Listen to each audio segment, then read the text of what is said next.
in Parliament about judges, you would have heard MP after MP talk about the problems with the judiciary.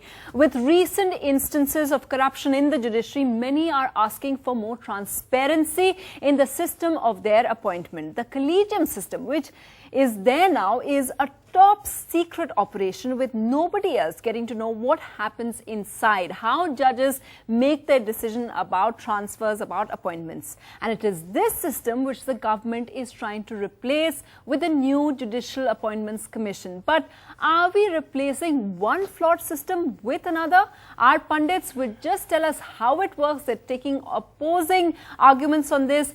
We have Justice S.N. Dhingra. He says, yes, the system definitely needs to be changed. He's, of course, the judge who gave famous judgments like the Afzal Guru judgment. Now, saying that the collegium system is fine, but it needs a few changes, is the Supreme Court Bar Association President M.N. Krishnamani. And we also have joining us from Srinagar, Justice B.A. Khan. He is also against this bill and what the government is trying to do. But let's just look at our first talking point. Why does the collegium system need fixing? Justice Dhingra, we heard the politicians. Let's have it from an insider. You retired from the High Court. Why do you think there is a problem? You see, whether it is executive or whether it is judicial collegium, both have been acting in self-interest. No one, neither the executive cared for the institution, neither the judiciary cared for the institution while appointments are done. When prior to collegium system, we had total appointments by executive, and I will name the judge, R. Dayal, who was ACMM in Delhi. He had given relief to Indira before Gandhi. 93, huh? System before yes, 93, yeah. Much before. Yeah. He was ACMM in Delhi. He had given relief to Indira Gandhi when she was brought before him. Granted, just released her. And immediately when Congress came into power, he was given an assignment, Yes. an assignment in a commission, and 3 years after 3 year assignment from ACMM, he was promoted to a High Court judge. And another example is, Give us an Mr. example of the collegium system now, sir. Now, I will give example of collegium. Another example of executive is one Mr. Madan. Yes. He was, you see, I think oath commissioner. Yes. He known to some person in executive, and he was appointed High Court judge in Delhi. After the office hours, oath was given in secrecy, nobody knew, and next day he was transferred to Rajasthan. Oh.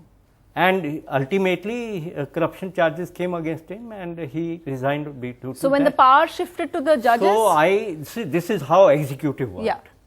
Why? Because they had no interest for the nation or for the system. Nobody cared for the system. And collegium system, again, as was being discussed, sister of sitting Chief Justice. Okay. At the age of 58 years, 6 months, more than 6 months, was appointed as High Court judge.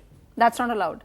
That is not done in the history of a whole this, that an advocate Yes. at the age of 58 plus 6 months, even service judges are not appointed Yes. at the age of 58 plus 6.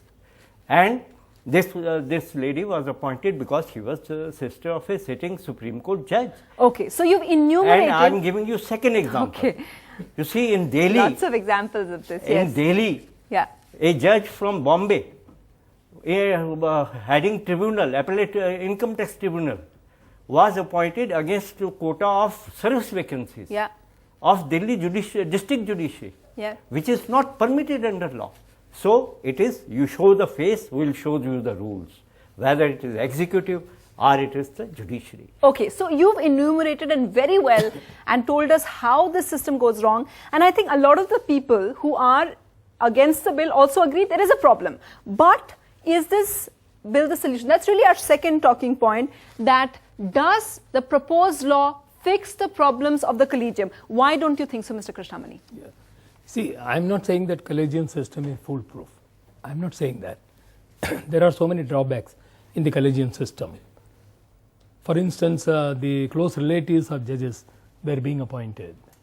And like you said, yeah. But and some of the why are you saying that the collegium, it should stay within the collegium and not this judicial body? I'm not saying that collegium system should continue. I'm for a complete change even in the collegium system if it has to continue, because no norms have been fixed. You see, the system is not the defective system, this system or that system. Problem is with the people manning the system. Whomsoever comes, then they are not following, because it is all subjectivity as of now. No objectivity at all. Yes. That is the problem with the present system. In future also, if there is no objectivity, even that system will fail actually. It failed earlier. Yes. That is why collegium system came.